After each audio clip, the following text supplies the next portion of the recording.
And we are live. We are live.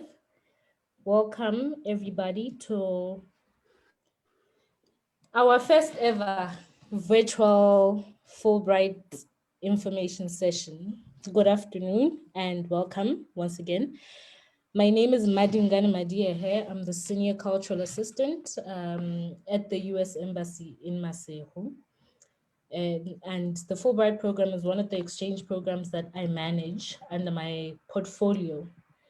So over the next hour, our guests will share relevant information about the Fulbright program and provide helpful tips on how to make your applications stand out to the selection panel. The Fulbright Scholarship Program was founded by United States Senator J. William Fulbright back in 1946, and it is the largest Fulbright program within Africa. It provides financial support for a maximum of 2 years of study towards a master's degree at a United States university. Here in Lesotho, the Fulbright Foreign Student Program is administered by the Public Affairs section at the U.S. Embassy in Maseru, which is the office that I work in. Every year, we nominate 5 candidates for the Fulbright Scholarship Board in Washington, D.C. This board, this Fulbright Scholarship Board, then makes the final selection of candidates. Currently, we have 6 recipients of this program who are still in the US undertaking their master's degree. 3 of those 6 will be joining us or have joined us today for today's session. And over 80 here in Lesotho have since completed their studies and gone on to make significant impact on their various industries. I'm very excited to welcome our panelists for today's information session. They will each introduce themselves, the institution that they attended or attending, the course title that they undertook, and will speak briefly about their Fulbright experience before we delve into more questions. So towards the end of the session, we'll be taking questions from you as our audience. So be sure to enter your questions into the chat box here on Facebook and make sure to note who your question is targeted at, if it's targeted at a specific panelist. Otherwise, if your question is general, then whoever is comfortable enough to take on the question will do so. And without any further ado, please, let's begin. Ladies and gentlemen, thank you so much once again for joining our session, our first ever virtual. We have to adapt and adjust with the times. So this is our very first virtual information session. In the past, it has originally been at the American Corner, inside the American Corner, where we invite people that have an interest in applying for this program and have a panel that's made out of alumni such as yourselves. But the American Corner remains closed. And so here we are on Zoom. Please go ahead and introduce yourselves. Thank you, Mayor, for the wonderful introduction. Now, my name is Sentle Shajwane from Khubetswana. I went to study in Michigan Technological University, where I undertook my master's degree in geology. Fortunately, I have completed it. So it's a bit more of a chilled, position where I'm sitting, unlike my other candidates who I can see they still have a lot to say. So the Fulbright experience is wonderful. Words cannot describe how life-changing the experience is or was, maybe for me, because I think even now I can still feel the remnants of the experience because I made tremendous connections with people that probably I would never have met in life if I never got the opportunity. So yes, I would just likely say, yeah, you guys who want to go for the challenge, I mean, you have to go for it. I mean, you'll see. It's a wonderful experience. Thank you. Thank you, Dadasan. All right. Hi, guys. My name is Marcela Matsila. I'm doing MBA at the University of Akron in Ohio. So I did my undergraduate in Bachelor of Business Entrepreneurship. So honestly, Fulbright has been life-changing for me too. I have made a lot of networks. I have met a lot of people. I've grown like personally and professionally. Like there are so many opportunities like in my school. I'm serving as a treasurer, I'm serving as a senator. So honestly, Fulbright is an opportunity to learn and grow and meet new people. Like you meet new people every day, you learn. Yeah. So all I can say it's transforming. So I would encourage anyone who would like to apply to definitely go for it. Thank you.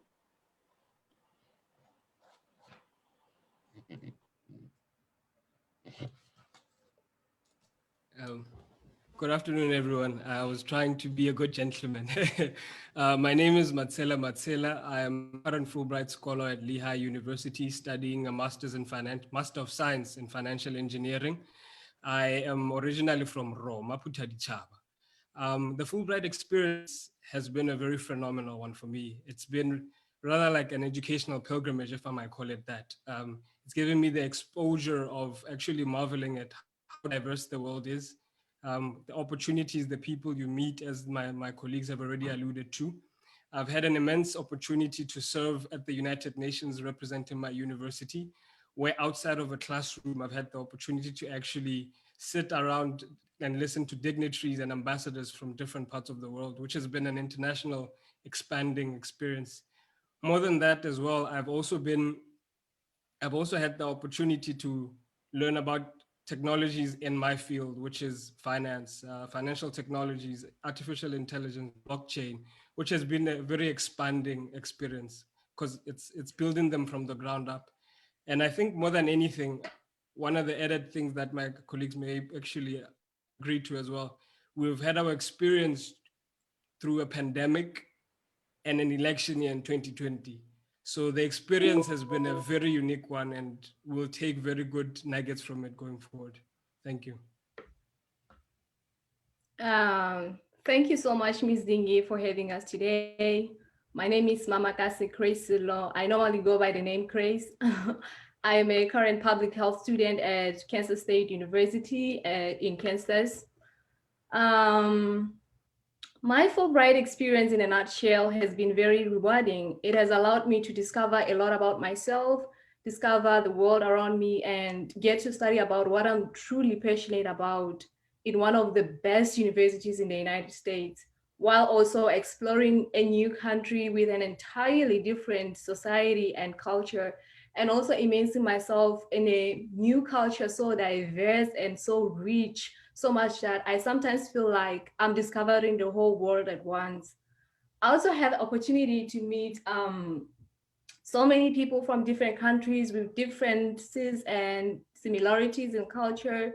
And this has expanded my perspective so much, along with love and tolerance for others.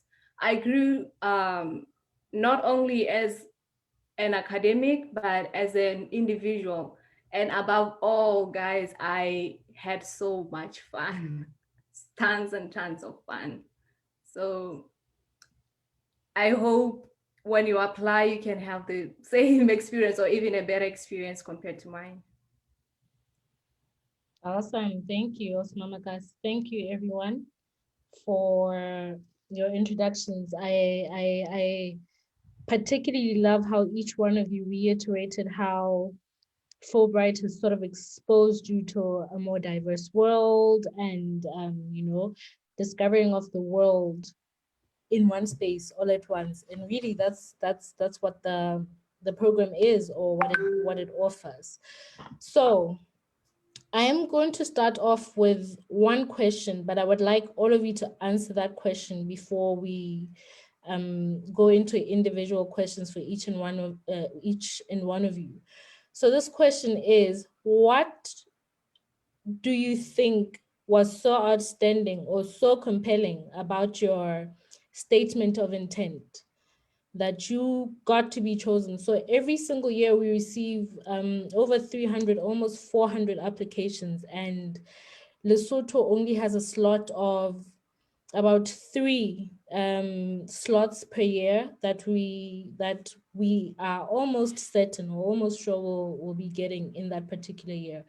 So out of let's say 400 applications, what do you think was the one thing, the standout factor for you?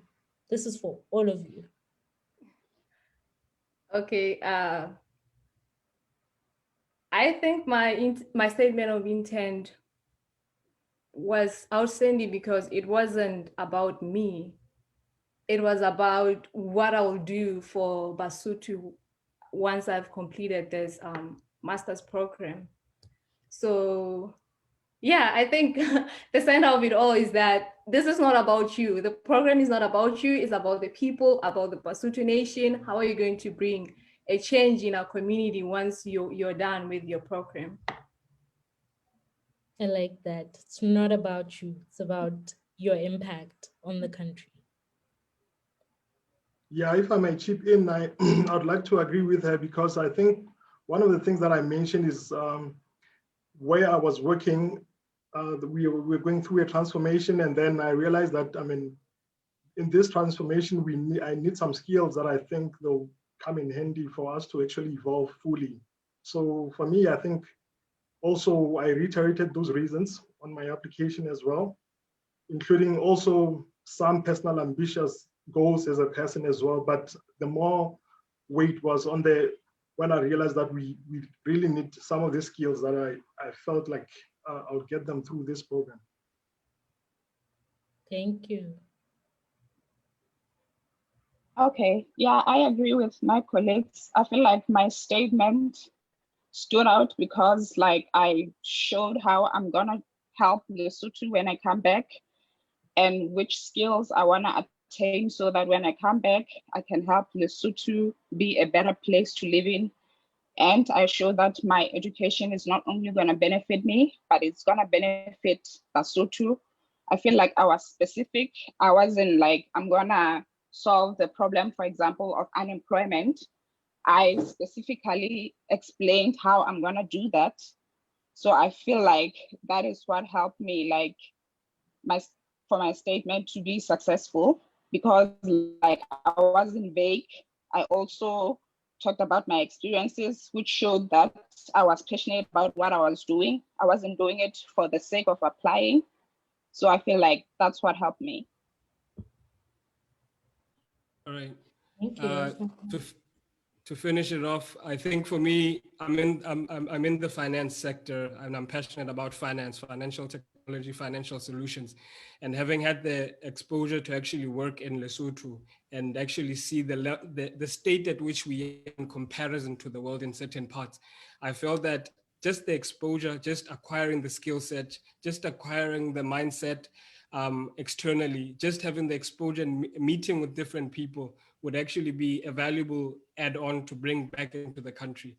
I'll make a simple example. In the finance sector, we talk about an illiquid market or capital markets, development of those. And usually that fosters international relations, that fosters understanding what is out there. And for me, I think my statement of intent relayed those and also related to me and why I was interested in that, because it goes back to, as a young boy, I was seeing these lines on the TV. I didn't know what they meant, but I could see they impacted my life and the lives of my brothers here.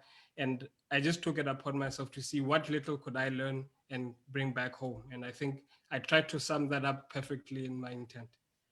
All right. Thank you, guys. So in summary, know your field.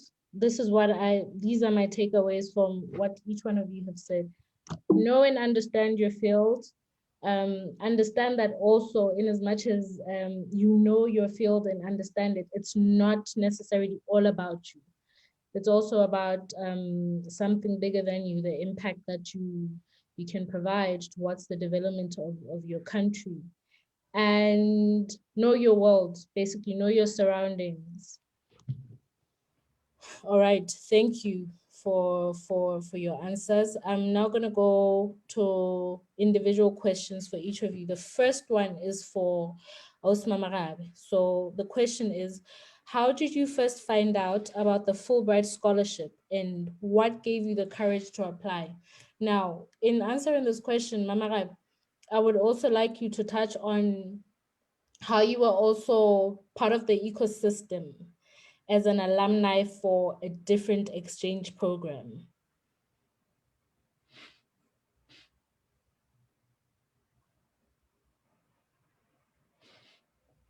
I think You she's are mute, Mama Rabi, you're muted. I'm sorry. Okay, I first came across Fulbright Scholarship on Facebook. Actually, it was in 2014. I have just graduated and I was browsing through the Facebook, and then I saw one Fulbrighter, like she was graduating with Master of Finance. And then I was like, wow. And then I went to the US Embassy page to see what's happening about Fulbright. And then I went to the website. I saw all the requirements about Fulbright. And then by that time, I feel like I didn't qualify, but I put that in mind to say, this is something that I would like to apply for later on.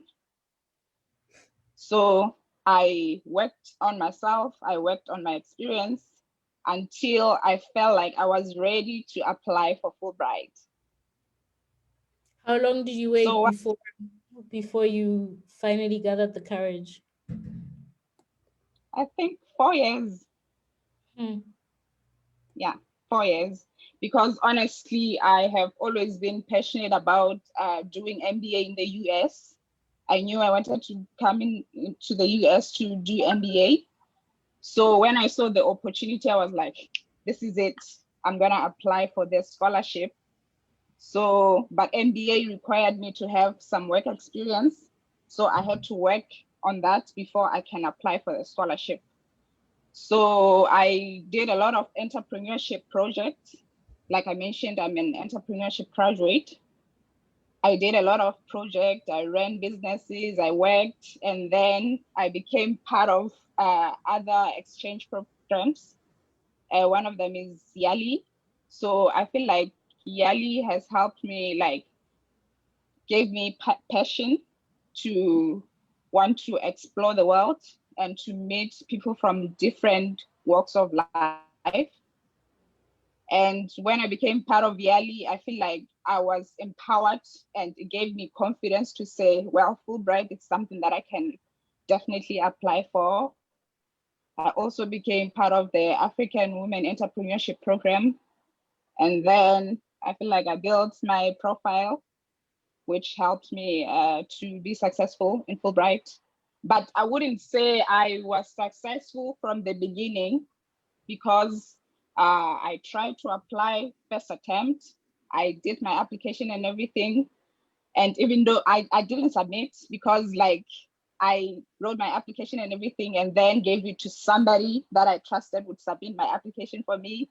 So they didn't submit the application. So that year I didn't apply. So I had to wait the following year to apply. And that's when I became successful. Thank you, Ausi. I like particularly what I like about your answer is the fact that you are honest with the fact that you learned the Fulbright Scholarship first, and then you sort of grew yourself professionally in a way that you would fit the mold of the program. So it wasn't you see the program and you applied the first time around. You actually took the time out to create yourself into this person that would be in alignment with it. And I like that. I think that's one of the biggest takeaways from, if anything should be one of the biggest takeaways from today's session, it should be that align yourself first with the program and what it wants, and work your way through it before you rush into an application. Thank you, Osma Marab. My next question, Mr. Hlajwane, this one is for you. What and this is a question based on the fact that you have now completed your master's degree. Congratulations. Thank you. So what has been your biggest takeaway from the scholarship during and after the program? Thank you, Matt.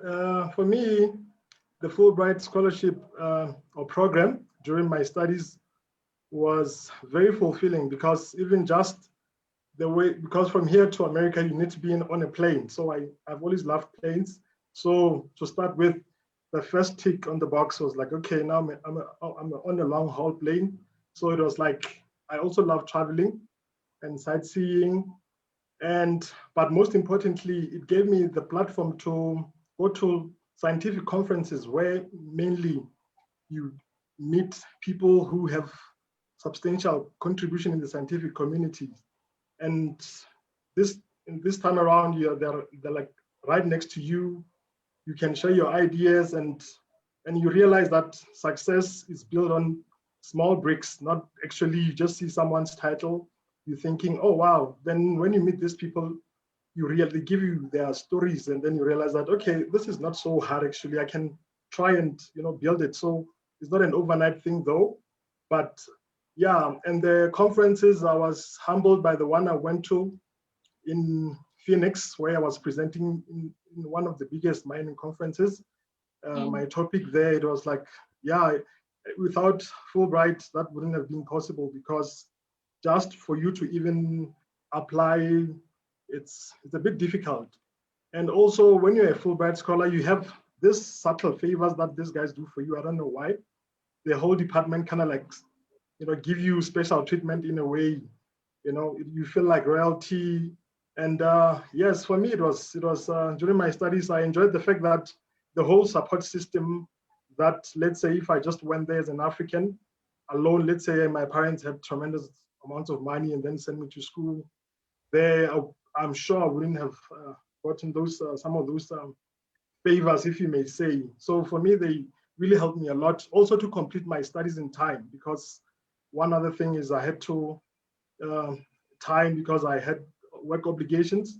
Now I'm back. I'm actually talking from my office. You guys won't see it. It's actually nice and comfortable.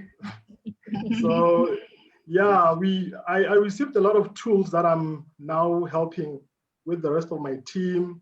Like, we have a lot of data that we collect throughout the country, and there's a lot of tools now that I received from the training that I got through this scholarship. For example, there's this geostatistical softwares that actually we didn't even know they exist, and also they are for free. I mean, if you follow certain logging patterns, and they're really helping us a lot here at work, and we are actually beginning to see some change, even though the COVID situation is making things a bit slow. But I should say, yes, both before and now that I'm back, I can see that there's a big linkage, and also I can still connect with the other Fulbrighters, even the other people that I met. If I have let's say a problem, how do we solve this? It becomes relatively much easier for you to, rather than just always Googling, because Google can't give you all the answers sometimes. Thank you. Thank you. Absolutely, you're absolutely right. I think the greatest thing about the Fulbright program is that it's not just academic. It allows you a whole experience. It initiates you into the U.S. culture. It gives you the ability to meet and network with people from all across the continent and the globe as well. So thank you for putting a highlight on that. And still on you, Labutisent, what many people don't know or don't understand is that when you apply for the Fulbright program, you don't apply for a school. Basically, how we school, I get it. True. So can you having gone through your institution, can you talk about how you felt about your institution of choice? Do you think that institution was chosen for you? In addition to that, how has it helped you in your studies and post your studies? Yes, man, it is true that even though there's those blank spaces for you to fill in which school you would like to go to, but Fulbright somehow will give you the best I think, like we were saying earlier about that statement of intent, a lot of people don't realize that that can shape up which university they will place you based on the combination of, let's say, for example, for me, I wanted an interdisciplinary kind of setup because I've been to a lot of technical short courses besides my degree. And I wanted something that would offer me something like mineral economics, and Michigan Technological University offered that multi-dynamic kind of setup, for which, I mean, I only realized when I was there that I'm free to actually register for any other course as long as I can prove that I will be able to do well. And at the same time, I'm within the limits, let's say, in engineering and science. But the whole selection thing, it was well thought through because I was able, like I said, to move from one department to another.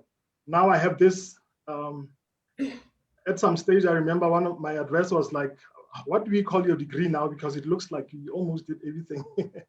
I'm like, nah, it's still geology because it's my first lab. But it was like, I did some modeling. I did also economics like already and other courses as well. So they give you that platform for you to do, because as you can see, the world is now really moving away from that rigid, that I'm a science hardcore, student or approach. It's becoming more dynamic, and you need some of the business side of things so that you can understand how things are moving. I'm in the mineral industry. For the longest time, I knew that we produce diamonds, and where they end didn't really, I didn't know. But now I have that understanding that can really foster, let's say, policy changes. Okay, this is how we can approach things. So it really helped me a lot. Also, even my current job, I have input in not only in the technical side of it, and also in how to, let's say, move things around. Thank you. Thank you. Thank you. Yes, absolutely. I think one of the greatest things about the Fulbright program is that our implementing partner, which is called the Institute of International Education, or otherwise IIE, they do a very good job of, learning you based on your statement of intent, based on your letter of motivation, and based on what program you want to study. And they are the ones who select the best possible institution for you. I think everyone else on the call are you all happy with your institutions? Will agree that been set up in a place that is conducive to programming by kgethileng. And also, I think, okay, it just slipped my mind. We'll get back to that. Let's just go on to the next question. Osmamagas, this one is for you. What do you think is the most common misconception about the Fulbright program? And how have you confronted or responded to these misconceptions? Thank you so much, Ms. Dingy. I think that's a very important question. There are so many misconceptions about the Fulbright program. Some may have not been my personal experiences in my Fulbright journey, but I'll just mention them. One of the misconceptions about the Fulbright program is that you can only apply for the Fulbright program if you meet all the eligibility requirements.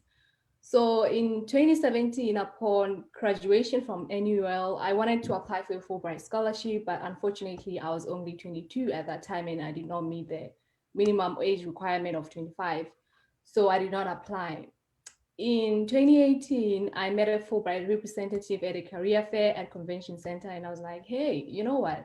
I'm interested in applying for the Fulbright Scholarship, but I don't meet the minimum age requirements. What advice can you give me?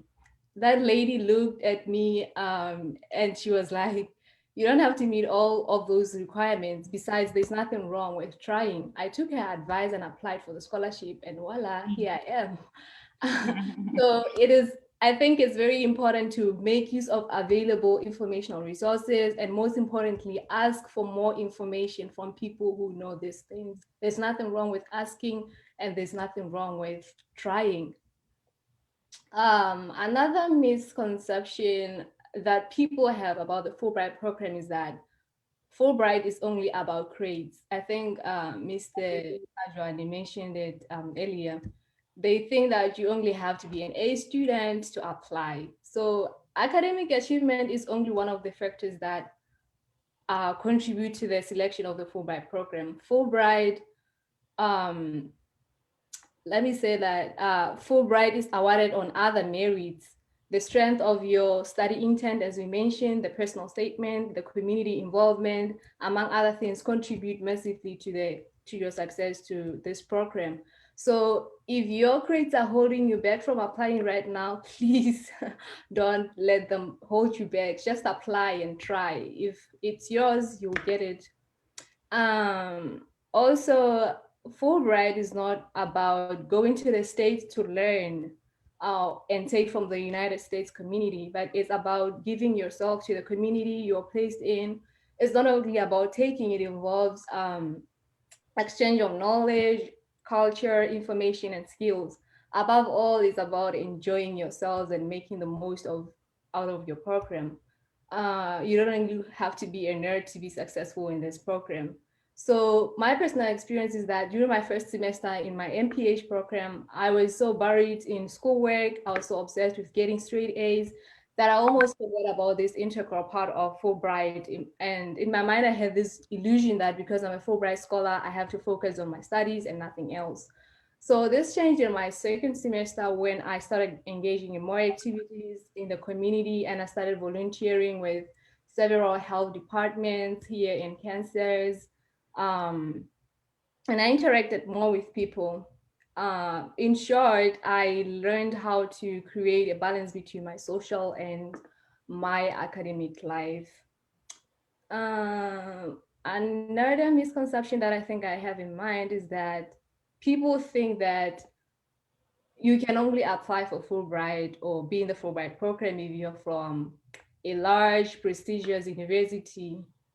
I won't mention the names of universities that people perceive to be those kind of universities that Fulbright accept scholarships applications if you're from. So I think Fulbright scholars come from large and small universities, and you can apply for the scholarship and still be equally successful. So you don't even have to be financially, I don't know, like it's regardless of your financial background, you don't have to be rich to be a Fulbright scholar. So yeah, I think that's what I've noticed in my journey. You said it all, really. Absolutely. Those are some of the most common misconceptions. And for you particularly, this question was important because, as you mentioned, you were underage when you applied, you know. The Fulbright program accepts applications from individuals between 25 and 40 years of age. And you were under 25 when you applied for the program. Impa, you ticked all the boxes. Your statement of intent was compelling. You had done some work with the National University of Lesotho. You were an intern in that time. So your volunteerism came across, your passion for your subject, public health, came across, but you were underage. So an exception had to be made. And this is just to say that exceptions can be made. It's not an invitation to everyone to say, I'm underage, but you know, I have all these great skills. And that decision, that final decision, is still for the Fulbright Scholarship Board in Washington, D.C., and is not made here at the embassy. It's important to note that exceptions can be made. It's obviously a very competitive program as well. It's merit-based, but you are right that sometimes, you know, grades do form an important aspect of whether you get into the program or not. But at the same time, it's a wholesome, you know, outlook on the individual, the work they've done, the passion that they portray in their statement of intent, as well as, you know, the impact that they show the selection panel, or they will be able to make once they come back from their studies. Thank you for that, Osmamagas. And last but not least, Mr. Matsila, this one is for you. So the Fulbright application, selection, and placement process can take up to a year. All of you have been through this, so you know, Jorge, it's not you get accepted today and you are in the program tomorrow. You know, it takes up to a year to ensure, Jorge, you are adhering to all of the requirements of the program, which can be hectic at times. So for you, Mr. Matsila, what was the most important lesson during this waiting period? And what advice would you give to those who will find themselves in this waiting period? All right, thank you very much, Masli. I think I'll start off by this, which is most important. You must really want it. It's something that really resonated with throughout my entire process of being interviewed. You are not just testing the waters, or you must really want it, because I think that comes across, or at least the feedback I got was that comes across. Now, speaking about the entire process, it's a lengthy process. I think I usually describe it as saying it's like the spaces between your fingers, right? You go through the first stage, which is the initial application, and then from the initial application you get shortlisted, right? For preparing from that you get shortlisted. Then it's the interview phase. From the interview phase, you move on to the exams, the GRE, TOEFLs, and GMAT, which I luckily ended up writing all of them. And then from that point onward, now you go to the online application that gets filled on to Washington. And then lastly comes the big wait, which is like the distance between your thumb and your, which is like the most nerve-wracking period. But I think the way I looked at it is this, and I think for everybody that applies, as you rightly said, there are many applicants, but only 3 end up being chosen. I think for me, the takeaway was this: when you approach it from a perspective of saying, uh, making it about understanding yourself as well, so as a reflective exercise, that's a proper way of putting it. When you make it a reflective exercise, I think that helps you regardless of what the outcome of the scholarship is. And I think that's what helped at the very least in my waiting period, because in writing the statements of intent, it helped me look back and say, what am I really passionate about? What do I really want to do in my life? For me, it was even unique because I actually had to leave. I had to resign from employment and pursue this. So I think that reflective exercise is what I would say in the waiting period is the most important part for you. One other thing is also to keep in contact. I think I kept in contact maybe more than I should have, but I think you will agree to that. I think mainly because I just merely wanted it to come across that this is what I want to do. I believe I will get something from this, and this is what I'll be able to bring back. And I think, in a nutshell, really, that's how to manage the waiting period. Nothing beats preparation, though. Just to sum it up, at every single stage, like I said, there's a lot of waiting periods in between the different stages, but you always have to be prepared for the interview. You're always preparing. For the GMAT, nothing beats sitting down those hours, whether you're working or not, going through the books that the embassy provides for you to actually prepare for it. And I think the entire experience, once you've given it your all, the waiting period becomes a bit bearable, because you have the mindset that I've done all I could, therefore, what is there is what is there. And I believe that would be my short advice, and enjoy the process in itself. Yeah, so that would be my short, yes, my perspective on it. Yeah. Thank you so much. Thank you for that answer. Thank you. I liked your first sentence in answering this question, Jorge. You must really want it. So one thing I do recall, but that I do recall about you, Matsila, was that you were very persistent, And even during that waiting period, I think you did say, Hore, you did communicate a lot more than you should have. And those are little things, little but big things that show us internally, Horena, how badly does this person want to be part of this program, you know? Are they committed? Are they, when between the period that we give you a token, GRE or GMAT or TOEFL, whatever it is that your program requires you to write, how long does it take this individual from the time that they receive the token to the time that they register for Hongola exam ya bona? You know, those are little things that you may take for advantage and say, but I have to prioritize my job. I have to prioritize my family, certain other things besides this program. And, you know, we're watching. In all honesty, we're seeing Horana. How badly do they want it? So I think that's great advice, where you really have to want it and you constantly have to be in that mind zone and mind state. Fulbright should be at the forefront, or this application process has to be at the forefront of everything else. Thank you so much for those answers, guys. We have some questions coming in from the people that are watching via Facebook.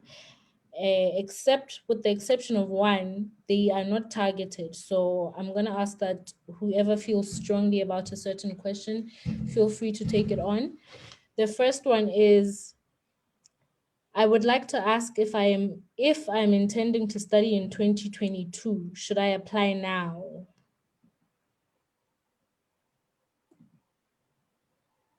Does anyone want to answer that?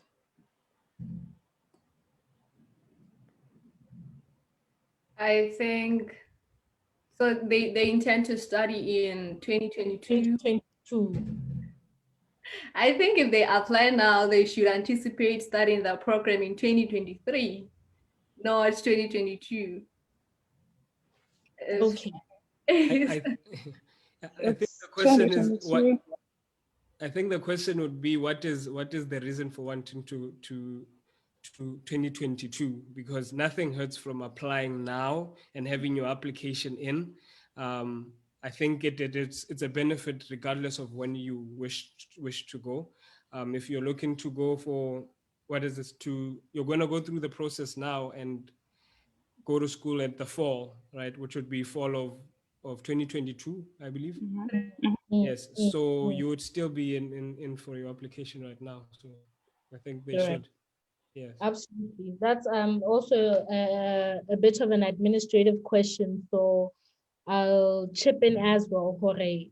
Yes, these applications that are open currently are for intake year the 2022/2023 academic year. So should you be selected this year, Ilinka 2021, you will anticipate starting your first semester around fall of 2022, which is September, October, I believe. Yes. So Israel, it's always a year behind. Next year, when we open up for 2022, that will be for the 2023-2024 academic year. So absolutely, if you do want to enroll in the next academic year, 2022, you should be applying for this cycle. The second question is, I understand we apply for the 2022 intake this year. The eligibility, or maybe the eligibility criteria, says for one to qualify, they have to be 25 to 40 years. Can one still apply if before the end of 2022 they will be 25? I think Mama Kasi, you touched a bit on this, but anyone else, are you feeling strongly about answering this question? Can one still apply if before the end of 2022 there will be 25? Okay, I think they should apply. Honestly, you never know what might happen. So you definitely go for it. Okay. Yeah. Thank you, Osmama Rabe. And we had touched a bit on the answer to that question in a previous question before. The third question says, please show us the steps of how to apply until we get to university. I would decently, not to put you on the spot, but I think as someone who's gone through the process and come out, you would be the best person to answer this. I'm a bit confused with the question, the steps in terms of how to apply from the start. So I think what this person wants to know is, what is the process based on from the day a fitisetsang application ya hae into the embassy right until they get on a flight to their selected institution? What does that process look like? Yo, do I still remember that process? Because it can be a bit traumatizing. Anyway, yeah, the first step is to apply. And then I think one of my colleagues here once spoke about a little bit of the process that after you apply, then you get the response for the interviews, where they shortlist you for the interviews. Then after the interviews, you go to the, I mean, if you made it on the interviews, then you go to the testing, where you go to Johannesburg to do the test that, depending on the program that you're going to do. And then that score as well, because I know the first attempt, I did GR, I meant to say TOEFL 2 times. Like one of my colleagues once, spoke about it, that it's a weird route. I mean, this whole thing, because sometimes it really tests how much you want this thing. Because I know I was like, no, but I meet the threshold of the TOEFL, the one that was stipulated for my program. I met the threshold. I was maybe 2 points above it. Then I got a feedback that no, I need to do it again. Then I really went, and weirdly enough, I did better than I did the first time. So then after testing, then it's that wait that Matsila was talking about, where you will wait, and then you'll send emails, you'll call, you'll do all these things. And then finally, when you get your response, you'll be provided with a briefing, where now you get all the details on how everything is going to, the whole thing. And the coordination, now you'll even have a coordinator from your university who will be working with IIE and also Bomme here.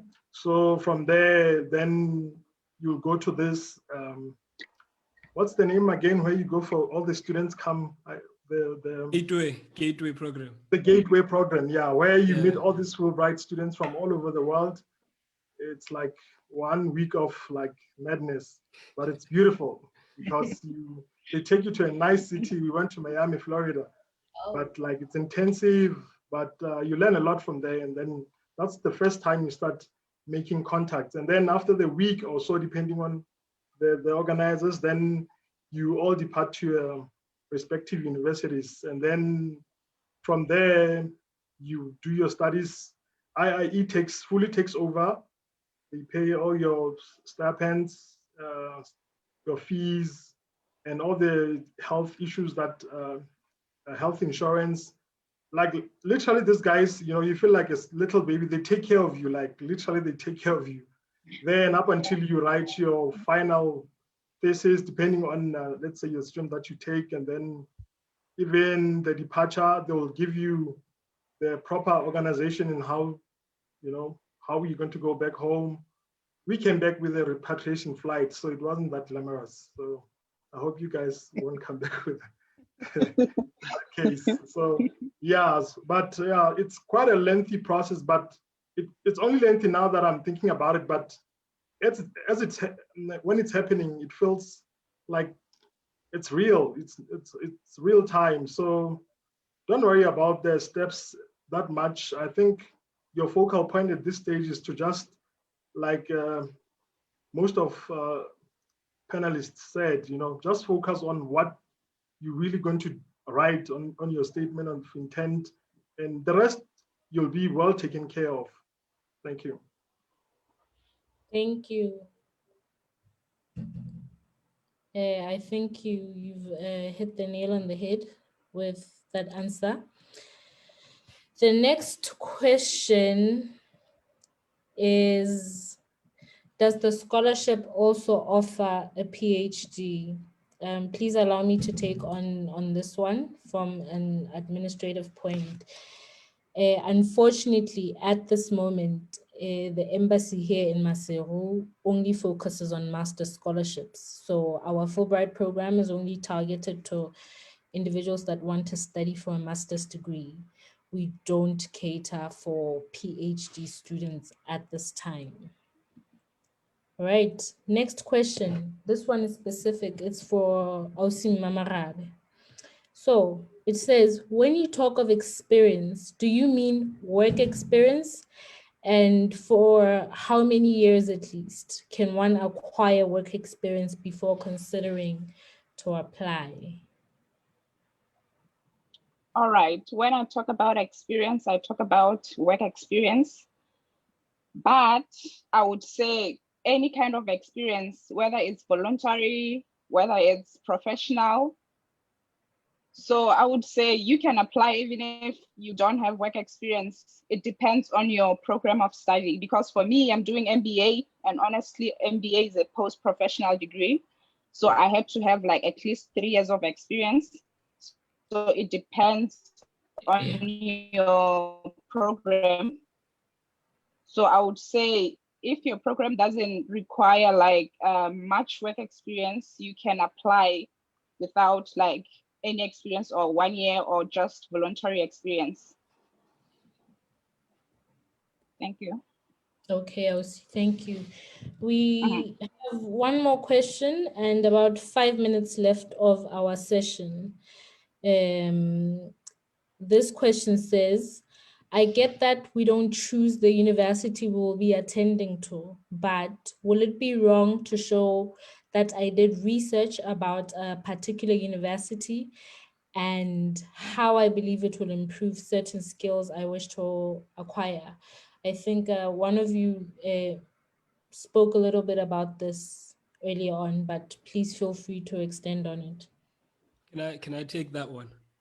Yes. I think I think it's good to have done research. I had done research as well, and I think here's the veil that gets opened when you get to America and to your institution. Sometimes you don't know. Sometimes you do not know specifically, say, certain attributes. I'll make an example. You will know that a particular university is well known about this, about that. When you get to America, you find that the institution that has been picked for you, given your statement of intent, is actually really good at that particular area of focus than you were even aware. So I think as much as it is great to do the research, I mean, I also think like you had rightfully said, IIE does a very good job in placing people, and if the intent brings out exactly what you're interested about, they will put you in a good place that will help you grow, I believe. So that's right. just my perspective on it. Yeah. Thank you so much for that. Okay, I know I had said that was the very, very last question, but we've going to try and squeeze in the very last one. And before your closing remarks, I would like each one of you to comment on this question. And it says, could you please give us some advice on writing the letters of intent? So what advice do you have for someone who is working on their statement of intent right now? This is for all of you. Okay. All right. Ladies first. Okay. All right. The advice that I always give people is like identify a problem in the country and in the area that you're passionate about, and then write about it. Show how you're going to help Lesotho solve that problem. And while you do that, be specific. Be specific. If you're in the business field, if you want to solve the issue of unemployment, don't just say, I'm going to help Lesotho youth open businesses or employ themselves. Show how you're gonna do that. Tell them, I'm gonna start a business that's gonna do this and this and this. Like, be specific. step by step, like you're giving a recipe as to what you're gonna do, like know what you're talking about and show your experiences, because passion, I feel like passion matters. If you talk about something that you're gonna do something and then you haven't done anything that is related to that field, it's gonna show that you're just applying or you're just saying it for the sake of the application. Yeah, I agree with Mama Rabe. You need to be specific and also like give more flesh to your intent, because I've seen most people who send me that sample intents like, please help me, like it's mostly bones. I'm sorry to say that. It doesn't have any meat. We want to see the meat. We want to see how you are going to accomplish all that you're saying you'll do, and also relating to your past experiences. What have you done that makes you suitable or may make you successful in this whole program? So I think that's the most important thing to consider. I would just add in one line: be honest with yourself and in the application. Just be honest. I'd say that that's just my addition to it. Be honest. Yeah. I think you guys have said it all. And I mean, yeah, you guys have said it all. For me, I think also you can add a little bit of, you know, personal stuff that maybe you think that will help you to for somebody who's reading your intent to see that, let's say you had a hurdle in your life that you, because like we said, Fulbright is not looking only for people with good grades. Also, your personal strength is very important, because your mental health, when you go to meet different people in a different world, can really be affected. I've seen people going back home because they are not really fit, like mentally. So if you share some of your strengths, like your personal mental strengths, I think it shows character in you that I think this program needs. So yeah, thank you. I think you guys said it all. All right. In closing, thank you to each and every one of you as our panelists for taking the time out of your busy schedules, and I do know that they are busy, to shed some light and share your experiences with us today. My encouragement for anyone who's watching on Facebook right now is that they feel free to reach out to our Fulbright alumni who have availed themselves to help you through the application process. More information regarding the scholarship is available on the U.S. Embassy Maseru's website at ls.usembassy.gov. That's ls, short for Lesotho, .usembassy.gov, G-O-V, that's short for government. Applications are being accepted via email and strictly via email due to COVID restrictions at info.maseru@state.gov. That's the email you send your application to, and your applications should be sent as one scanned PDF document. And we are accepting these applications through to the 1st of April, 2021. So email one, this is your statement of intent, your updated curriculum vitae, your transcripts, as well as a passport copy. So you sent those as one scanned PDF document to info.maseru@state.gov. Ladies, gentlemen, any last words, any closing words from you? All the Good best. luck to everyone. Yeah, good luck to everyone applying. Good And luck. feel free to reach out. Yeah. Yeah, all the best, guys. We're always here to help. You can send your questions and everything. Good luck in the process. Yeah, Right. and it's worth it. It's worth it, honestly. It's worth the time, it's worth the money and everything. Thank you so very much to each and every one of you for the time you took out today, and to the watchers on Facebook, thank you for tuning in. We do look forward to receiving your application. Do stay safe and stay healthy. Thank you, ladies. Thank you, gentlemen. Thank you for having us. Thank you. Bye. Bye-bye.